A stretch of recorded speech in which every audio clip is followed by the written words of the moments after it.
So hello everyone, this is the video series on thermodynamics and we'll continue on laws of thermodynamics.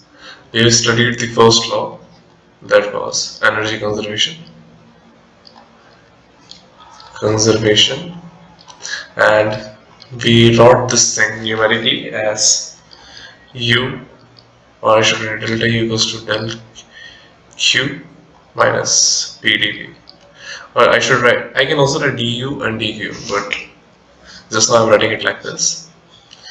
Also, with this only we studied a basic equation, that is H equals to U plus PV. Just keep this in mind. And before going to second law, law of thermodynamics, second law, we studied first of all what is entropy. So we studied entropy as randomness, and we got a formula that ds is nothing but dq by t. This was the formula. So entropy is directly proportional to the heat given to the system, and removing the proportionality constant, we got this T. Now, second law states that a system will always move towards the increase in entropy. System will move in a direction where entropy increases. So that's a fundamental law in thermodynamics. So why is this so? Let's see the intuition. Every body will try to reach its least energy state.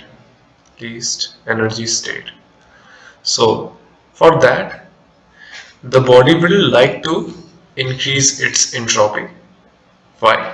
Let's see the formula of Gibbs free energy, G equals to H minus Ts. We studied this in the previous video.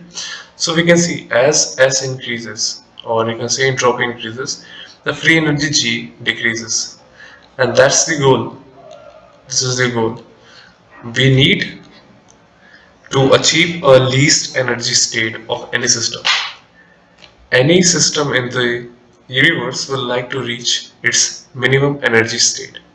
For that, it will decrease the Gibbs free energy, or indirectly you can say that it will increase its entropy.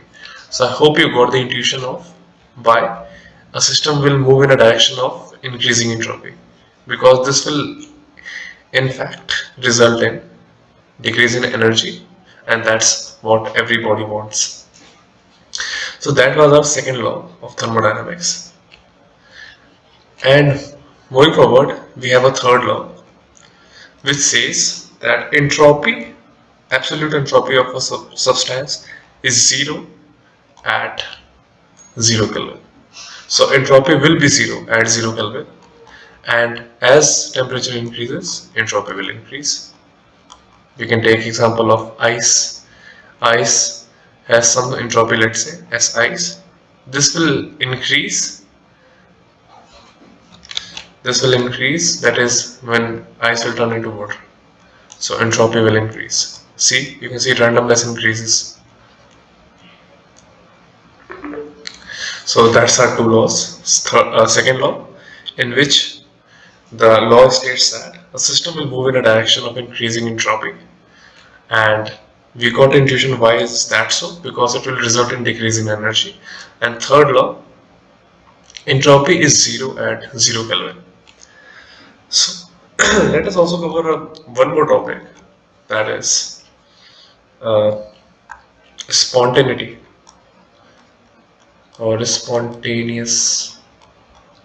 How spontaneous a reaction is.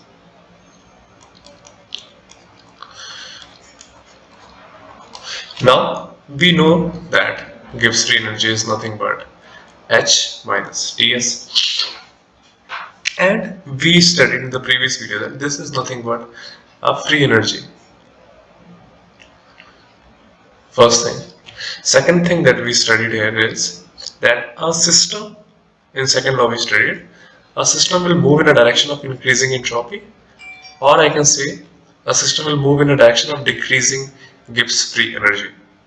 Okay, so decreasing Gibbs free energy means delta G will be negative, because if a system goes from one state to another, let's say this is G1, this is G2, and energy is decreasing, that means G1 is greater than G2, so delta G will be negative.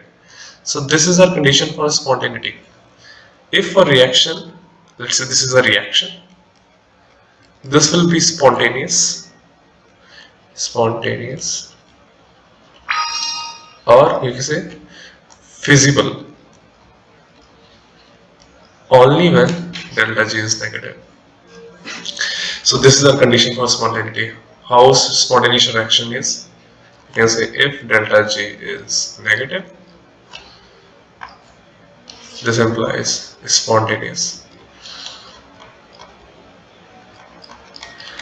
And if delta G is positive, non-spontaneous.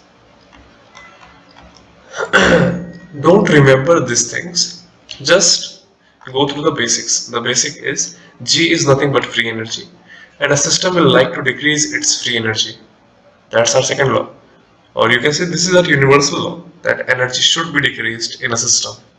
So if energy is decreased, that means delta G will be negative, and delta G negative means our condition for spontaneity, and delta G positive means non-spontaneous. Let's take this forward.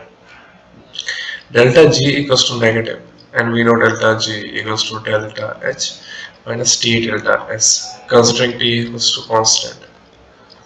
So delta G means negative, can be divided into conditions of delta H and delta S.